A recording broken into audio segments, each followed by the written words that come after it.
안녕하세요. 현실주의자입니다. 주말 잘 보내고 계시죠? 이제 대형주랑 BBIG 중심으로 해서 주마다 그 종목들의 움직임을 한번 보려고 합니다. 여기 화면에 보이는 종목들이고요. 네,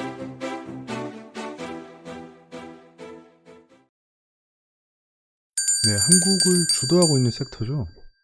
거기에 이제 4차 산업혁명 앞으로 주목받을 만한 BBIG 섹터 중심으로 보도록 하겠습니다. 화면에 보이는 순서대로 볼 거고요. 처음은 삼성전자죠. 이제 비메모리 반도체로 체질 변환하고 있고요. 자, 주가가 지금 지지부진합니다. SK 하이닉스는 굉장히 러쉬하고 있는 반면에 삼성전자는 지금 지지부진하죠. 자, 그 이유가 뭘까요? 보시면 저는 궁금한 게 이 뒤에 계속 보이겠지만 예전에 공매도 금지 이전만큼 등락폭이 생기고 있어요. 공매도 잔고가. 자, 보시면 공매도 금지 전에도 이 정도의 움직임은 보였습니다. 근데 지금도 그렇게 보이고 있다는 건데요. 공매도 금지지만 지금 시장 조성자, 그 다음에 유동성 공급자에 한해서 공매도를 허용하고 있다고 했는데 이만큼이나 큰지 모르겠네요. 아무튼 최근에 공매도가 조금 이루어지고 있다. 개인 투자자가 거의 뭐 수직으로 매수하고 있고요. 이거 하락을 이용해서 신용을 동반해서 매수를 하고 있는 모습인데요. 약간은 좀 불안한 모습입니다. 불안한 모습인데 혹시 뭐 자, 삼성전자는 상승 추세를 타다가 지금 채널을 바꾸고 올라가 버렸죠. 그래서 떨어지면 7만원까지 올 수 있습니다. 7만원까지 올 수 있어요. 근데 끝까지 안 오겠죠? 예, 개인 투자자 가만히 놔두지 않겠죠? 지금 단기 상승 추세 이루었던 거 깨고 내려왔어요. 하락 추세, 현재 하락 추세에 이루고 있죠. 그래서 여기가 지금 지지선으로 형성되어 있는데요. 여기서 최소한 행보만 해주면 좋다. 근데 만약에 한국 시장이 악재가 발생한다, 아니면 전 세계 시장에 악재가 발생한다라고 하면 조금 롱바디 음봉이 그려질 수 있습니다. 지금 공매도 잔고 최대 기록도 추가했는데요. 예전에 2조 3천억까지 공매도가 이루어졌던 종목입니다. 근데 지금 거의 뭐 10분의 1배로 줄었죠. 한마디로 지금 삼성전자에 대해서 예전보다 부정적인 의견이 없는 편이다. 한국전력이죠. 한국전력도 추가했습니다. 한국전력에 관심 있는 분들이 많고 제 포트에서 세 번째로 비중이 큰 종목입니다. 탈원전 프레임 씌워서 굉장히 하락했었죠. 예. 최근에 기사가 보면 원전 가동률이 문정부 들어서 가장 최대치를 찍고 있다라고 했는데 그게 뭐 탈원전을 포기한다 뭐 이런 식으로 프레임이 씌워지고 있던데요. 탈원전 이런 거에 휘둘리지 마세요. 그건 정치적인 그냥 프레임인 거고요. 투자랑 정치는 다릅니다. 약간 연관은 돼 있지만 그 다른 거예요. 왜냐하면 탈원전 프레임 때문에 한전이 떨어졌잖아요.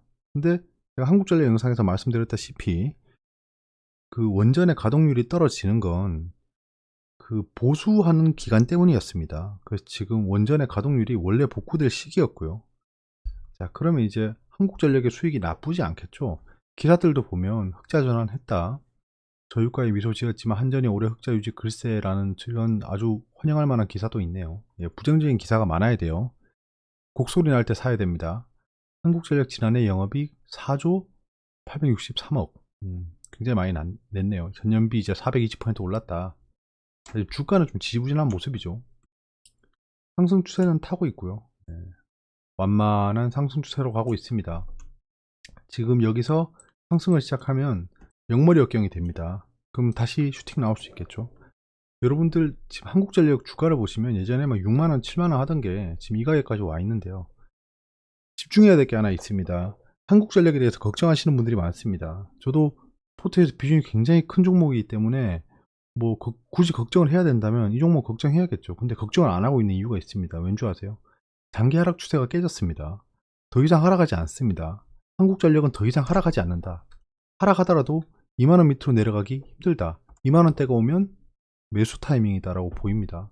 저는 비중을 더 이상 늘리지 않고 있습니다. 비중을 더 이상 늘리지 않고 있고, 비중을 늘렸던 구간은 이게 아니지. 비중을 늘렸던 구간은 이쪽이죠. 예, 이쪽에서 늘렸죠. 그렇기 때문에 더 이상 늘릴 이유가 없는 거죠. 2만원 밑으로 내려오면 비중을 늘리겠습니다. 한국전력은 걱정이 없다. 그 다음 BBIG 중에 B, 배터리입니다. 자, LG화학이죠.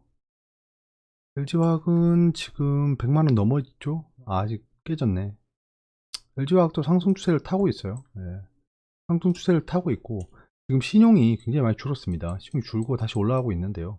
개인 투자자의 매도가 이어지고 있죠. 이거를 외국인이 지금 받아내고 있다. 예. 외국인이 받아내고 있고, 주가 자체는 지금 상승 추세를 타고 있기 때문에 뭐 그닥 이슈는 없다. 이슈는 없는데 물적 분할 이슈 때문에 사실 뭐 그렇게 좋지는 않습니다. 지금 페일러 스윙이 발생했고요. 떨어지면 80만원, 90만원까지는 떨어질 수 있다 라고 보입니다. 자, 80만원대가 굉장히 강한 지지선이기 때문에 떨어져도 아마 SK랑 비슷하게 움직이지 않을까 합니다. 막 이런 식으로 올라갈 수도 있고 좀 따뜻하게 보이진 않아요. 근데 지금 SK이노베이션이랑 소송을 이겼다라고 해서 어느새 어느 순간 LG화학이 다시 전기차 관련주로 얘기가 되고 있습니다. 확실히 해야 되는 건 전기차 관련주는 LG에너지솔루션입니다. 자, SK이노베이션이죠. SK이노베이션은 굉장히 신기합니다. 굉장히 신기한 게 뭐냐면 보시다시피 패소했습니다. 패소해서 돈을 물어줘야 되는 상황이 올 수도 있어요. 합의를 하는 건데 합의금 조율이 관건이다 라는 뉴스가 계속 나오죠. 저가 매수 기회다, 뭐 불확실성 여전하다, 코로나 백신 수혜로 부활하나, 이런 뉴스가 나오면 안 됩니다. SK이노베이션 주주 입장에서는 이거는 진짜 물타기예요. 이렇게 주가가 반등하면 안 됩니다. SK이노베이션은 정유주기도 하지만 2차 배터리로 조명을 많이 받고 있어요. 최근에 이렇게 뛰게 된 게 정유 때문에 뛰었습니까? 근데 이제 와서 코로나 백신 수혜다, 정유주 때문에 낙폭이 축소되고 있다, 이런 얘기를 하고 있으면 안 된다는 거죠. 자, 상승 추세 타고 팅을 줬는데, 예, 아마도 25만원까지는 열어놓고 봐야 될 것 같아요. 지금은 이해 타산을 가지고 있는 세력이 있기 때문에 급락하면 안 되겠죠. 급락하면 안 되기 때문에 버티고 있는 건데, 그냥 상식적으로 생각해 보면 그 소송을 패소했고 합의금을 굉장히 많이 물어줘야 되고 그 업계에서도 타격이 크다고 합니다. 뭐 정확한 건 업계에 종사하고 있는 분들이 알겠지만 언론에 드러난 사실은 그래요. 그런 상황에서 주가가 안 떨어지고 버틴다, 여기서 만약에 더 신고가를 찍고 올라간다, LG화학이 딱 그 꼴이죠. 물적 분할한 이후에 계속 올라갔죠. SK이노베이션도 그럴 확률이 없진 않지만 이상하다라는 거죠. 이상하기 때문에 접근하지 않는다입니다. 그냥 접근하지 않는다. 아, 저거는 그냥 정상적인 상황은 아니야 라는 생각이 들면 그냥 접근 안 하면 됩니다. 다른 배터리주 많잖아요. 삼성 SDI도 있고. 삼성 SDI입니다. 자, LG화학 주춤한 사이 부상하는 삼성 SDI. 자, 공매도 잔고는 지금 뭐 역대 최저치죠. 지금 최대는 거의 2천억이었는데 지금 600억이니까 거의 4분의 1로 줄었죠. 상승 추세 잘 타고 있고요. 배터리주는 다 흐름이 똑같죠. 예, 얘도 만약에 하락한다면 70만원까지 떨어질 수 있지만 그럴 만한 이유는 없어 보인다. 그러면 결국에는 여기 박스권을 이룰 확률이 높죠. 뭐 70만원까지 박스네. 아무튼 삼성 SDI도 신고가를 찍고 계속 올라갈 수 있지만 지금은 약간 부담스러운 영역에 들어왔습니다. 현대차입니다. 현대차는 이제 조정을 보이고 있죠. 예, 응당 조정을 보일 타이밍까지 왔고요. 뭐 이쯤에서 잡은 주주들은 의미 없죠. 지금 조정은 의미 없습니다. 보이든지 말든지 이런 거죠. 그냥 배당이나 먹자라는 거죠. 뭐 저는 현대차는 가지고 있지 않지만 현대위아를 비슷한 구간에서 가지고 있습니다. 자, 지금 상승 추세를 잘 타고 있는데 상승 추세 깨고 내려왔죠. 예. 현대차도 약간 하락을 염두에 두고 있어야 된다는 생각이 듭니다. 예. 하지만 여기서 추세를 복구해주고 상승할 확률이 매우 높고요. 4차 산업혁명의 중심에 있는 종목이죠. 현대차도. 공매도 잔고도 4분의 1입니다. 예전보다 부정적인 의견이 25%밖에 안 된다는 겁니다. 자, 그 다음 BB 바이오죠. 자, 바이오는 셀트리온이죠. 예, 셀트리온이 여러분들 예전에 셀트리온이 공매도 잔고가 3조 7천억까지 갔었어요. 예, 지금 1조 4천억으로 굉장히 한국 시장에서 넘버원 잔고량을 기록하고 있지만 예전에 3조까지 갔었다. 정말 공매도 세력은 셀트리온을 굉장히 좋아한다. 예, 좋아하는 거죠. 상승 추세 타고 있고 지금 조정을 계속 보이고 있는데요. 제가 이선 그으면서 예전에 이까지 떨어질 수 있다고 했잖아요. 그래서 뭐 그런 추세상 떨어지고 있는 거고 이 지지선에서 왔다 갔다 하고 있습니다. 여기서 만약에 반등에 성공하고 이렇게 올라간다면 굉장히 큰 상승폭이 나올 겁니다. 왜냐하면 단기적으로 쌍바닥 찍었잖아요. 쌍바닥만큼 좋아하는 게 없습니다. 외국인 그 기관 세력이요. 공매도 잔고도 잘 상환되고 있고, 예, 계속 상환하고 있습니다. 이때 게임스톱 사태 터졌을 때 폭발적으로 상환했죠. 자, 코로나 백신에 대한 이슈가 나오고 있습니다. 백신도 개발하나? 예. 미 지도층의 비전 밝힌다. 예. 밝혀서 뭐 할 건지. 연매출 8조, 알리아, 특허 만료가 임박했답니다. 결국엔 그 삼성 바이오도 그렇고 셀트리온도 그렇고 바이오 시밀러죠. 바이오 시밀러기 때문에 얘들도 복제약 만들 겁니다. 램시마 같은 것도 이런 그 복제약으로 돈을 벌고 있는 거죠. 셀트리온도 뭐 저는 어차피 어셀수라고 했죠. 예. 어차피 셀트리온 수익입니다. 예. 저는 어차피 평단이 여기기 때문에 이까지 올 일은 당분간은 없을 것 같습니다. 오게 된다면 뭐 추가 매수하죠 뭐. 삼성 바이오로직스입니다. 얘도 굉장히 나이스한데 왜 얘는 이렇게 잘 올라가는지 진짜 알 수가 없네요. 이 이슈가 끝난 건가요? 이거 삼바에 관련 있는 분이 저한테 메일 좀 보내주세요. 그때 분식회계 사건은 끝났다. 네, 이렇게 하락했을 때처럼 끝났다라고 얘기를 좀 해주세요. 아, 나 삼바 진짜 여기서부터 사고 싶, 어디야? 여기서부터 사고 싶었는데, 진짜 사지도 못하고. 자, 지금 근데 추세를 잘 타고 가고 있고요. 하락하면 또 이거 70만까지 내려올 수 있다. 예, 추세가. 내려올 수 있지만 여기서는 반등할 것으로 보이고, 하락해봐야 60만원 깨기 어렵다. 60만원을 깬다면 그때 생각해보면 될 것 같습니다. 다이노나라는 종목이 보이네. 그럼 결국 S맥이랑 또 연관이 되겠죠. 화일약품도 위탁생산 계약을 했다라고 합니다. HLB, 이 HLB 골아프죠. 네, 골아프죠, 진짜. 골아픈 종목입니다. 자, 지금 반등을 좀 해줬는데요. 반등의 주체는 개인입니다, 개인. 지금 외국인이 하락하기 전에 급하게 매수를 한 상황인데요. 그때 공매도 상황은 엄청나게 했죠. 그러니까 이 외국인들은 이번에 HLB 사태가 발생할지 몰랐다. 굉장히 의아스럽긴 합니다. 그걸 모르고 여기서 부랴부랴 상하는 걸 생각하니까 속이 고소합니다. 그걸 떠나서 지금 여기까지 6만원까지 빠졌는데요. 지금 보시면 지지선이 4만원대입니다. 4만원대가 지지선이에요. 4만원대. 근데 이까지 떨어지긴 좀 애매하고 6만원대가 첫 번째 지지선이라서 여기서 반등을 했는데요. 이거 여기서 꺾이면 진짜 급락 나옵니다. 조심해야 돼요. 조심해야 됩니다. 지금 이거 들어가는 건 굉장히 리스키합니다. 굉장히 리스키하고 내가 단기 트레이딩으로 한번 먹어보겠다 라는 분들은 들어가도 돼요. 왜냐하면 이때도 하락하다가 계속 하락해 버립니다. 이거 조심해야 됩니다. 진짜 몇 번을 말씀드리는데 여기서 이렇게 반등해서 이렇게 올라갈 수도 있어요. 근데 이 확률을 노리기에는 밑이 너무 열려 있다는 겁니다. 하방이 너무 열려 있기 때문에 뭐 난 잘 대응할 자신 있어 라는 분들은 들어가면 되는데 글쎄요 라는 생각이 듭니다. 아무튼 HLB는 단기간에 움직임이 커질 수 있는 건 당연하기 때문에 조심하시라. 먹더라도 이왕 먹을 거면 굉장히 많이 드세요. 예, 많이 높은 수익률을 거뒀으면 좋겠습니다. 투자하시는 분들. 시젠입니다. 시젠이 지금 또 갑자기 하락을 해버렸는데요. 지금 공매도 잔고는 거의 없습니다. 그러니까 시젠이라는 종목에 대해서 부정적인 의견을 가지고 있는 사람이 아무도 없다는 겁니다. 거의 아무도 없다. 시젠이라는 종목은 그 누구도 나쁜 종목이라 생각하지 않는다. 하지만 지금 밸류에이션이 부담스럽다는 겁니다. 그런 상황이고 이때 뭐 보시면 알겠지만 코로나 때 공매도 세력이 이만큼 작전 쳤다가 쫄딱 망해서 나간 상황이라 공매도 세력들이 시젠을 쳐다보지도 않을 겁니다. 그건 그거고 지금 고점이 낮아지면서 이렇게 추세를 그리고 있습니다. 지금 하방 추세죠, 하방 추세. 제가 지금 여기서 매수를 들어갔던 건 요걸 노리고 들어가는 겁니다. 이렇게 올라가는 거. 이게 만약에 깨지면 10만원, 12만원까지 떨어지겠죠. 지지선 여기입니다. 그래서 여기서 하락이 나오면 뭔가 악재가 발생할 수도 있습니다. 악재가 발생하면 전 자르고 나오겠습니다. 어차피 전 여기서 장기이동 평균선 반등을 노리고 들어간 기술적 분석상 투자를 한 겁니다. CL이라는 종목에 대해서 정말 미래가 전도 유망하다 이렇게 투자한 건 아니다. 근데 지금 보면 1조 클럽 CGN 코로나 감소에도 버텨낼 수 있을까? 어닝 쇼크라고 합니다. 진짜 이게 재밌는 거예요. 전년비 3000포인트가 증가했는데 컨센서스를 대체 어떤 놈들이 잡아놨는지 모르겠지만 그 컨센서스를 어마어마하게 높게 잡아놓고 지금 어닝 쇼크라는 프레임을 씌워서 하락시키고 있어요. 저는 이걸 보니까 주가는 반등하겠구나 싶습니다. 이거 장난질이에요. 컨센서스는 누가 잡는 건가요?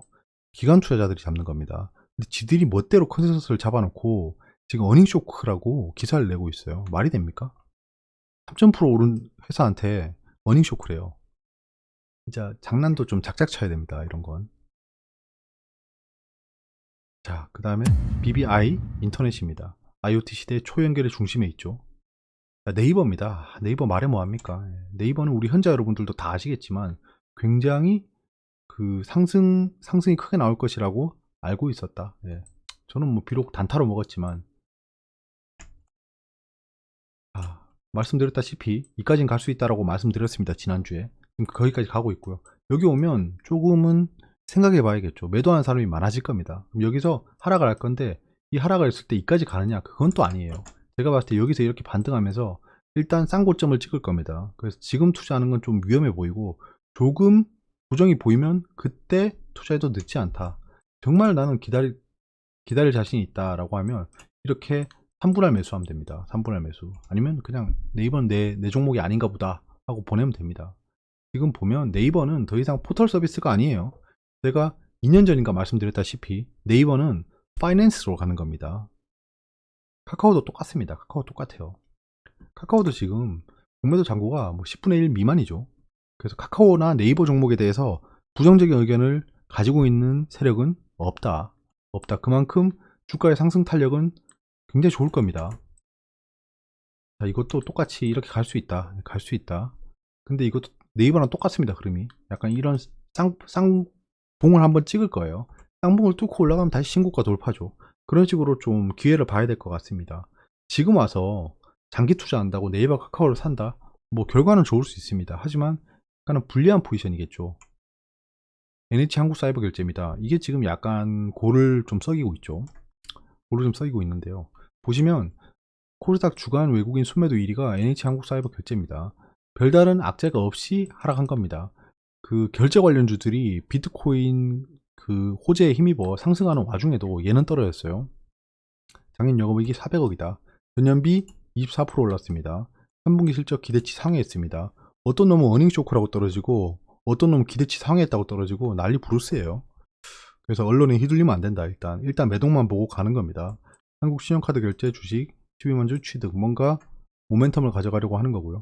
이런 신앙 같은 놈들이 목표가를 올리고 있으니까 목표가 올리면서 지들은 팔죠. 네, 지금 공매도 잔고도 역대급 최저인데 원래도 공매도가 거의 없는 종목이에요. NH 한국 사이버 결제라는 종목은 그 공매도 세력들이 예전부터 나쁘게 보지 않았다라는 겁니다. 일단은 장기적으로는 상승 추세인데요. 자, 이렇게 상승 추세 타다가 슈팅 나와서 갔죠. 그래서 이 상승 추세를 타다가 이렇게 타다가 저항 맞고 떨어지고, 여기서 큰 산을 그리면서 횡보를 했습니다. 저는 이거 굉장히 좋게 봤어요. 근데 여기서 뚫으려다가 다시 이렇게 낚시를 했습니다. 자, 그럼 쌍봉을 찍고 떨어졌죠. 굉장히 안 좋은 상황이긴 합니다. 하지만 여기서 반등을 해주면 다시 박스권으로 복귀할 거다. 떨어진 다음 45,000원까지는 좀 열어놔야겠죠. 여기서 떨어지면 골갑니다. 골 까는 거예요, 이거. 자, 그 다음 BBIG 게임입니다. 게임. 자, 펄어비스죠. 펄어비스가 K 뉴딜 지수에서 제외됐어요. 그래서 굉장히 큰 폭의 하락을 보이고 있습니다. 이거는 뭐 지난주에 좀 조심해야 된다고 했죠. 조심해야 된다고 했고 지금 단기 상승 추세를 깨고 내려왔습니다. 자, 이렇게 되겠죠. 30만원까지는 좀 내려갈 것으로 보입니다. 그러면 30만원 밑인데 결국에는, 자, 여기 기나긴 박스가 있었어요. 이 박스권 대충 그을게요. 대충 이 정도 박스면 20만원 초반입니다. 자, 그럼 얘가 떨어져도 20만원 초반에서 반등하겠죠. 근데 지금 상승 추세를 탔기 때문에 이까지 떨어지는 건 어려워 보이고 아마 좀 단기간은 좀 안 좋을 것 같아요. 그래서 전략을 세워보면 27만원까지는 일단 열어놓고 보고 여기서 반등하면 급한 반등 나오겠지만 아직 하락 추세가 가파르기 때문에 이 하락 각도를 깨기는 어려울 겁니다. 자, 이렇게 될 수 있어요. 조심해야 됩니다. 네. NC소프트입니다. NC소프트야말로 진짜 백지 잘 올라가고 있죠, 진짜. 얘는 추세가 의미가 없어요. 사실 추세가 의미가 없습니다. 거의 캐시카우인 리니지를 가지고 있기 때문에 그런 겁니다. 상승 추세 타다가 돌파하고 상승 추세 지지하고 다시 올라갔어요. 자, 그럼 얘들 추세가 바뀌었죠. 추세가 바뀌었습니다. 지금 추세가 바뀌어가지고 이렇습니다. 자, 그러면 이렇게 올라갈 수 있겠죠. 100만원 넘을 것으로 보입니다. 떨어진 다음에 여기서 반등할 거니까 여기서 매수한다, 약간 만약에 여기서 내가 덜컥 산다 그러면 몰빵하면 안 되고요. 여기서 추가 매수, 할 생각으로 들어가야 됩니다. 궁금한 게 있으면 댓글로 말씀해 주세요. 이거 생각보다 오래 걸리네요.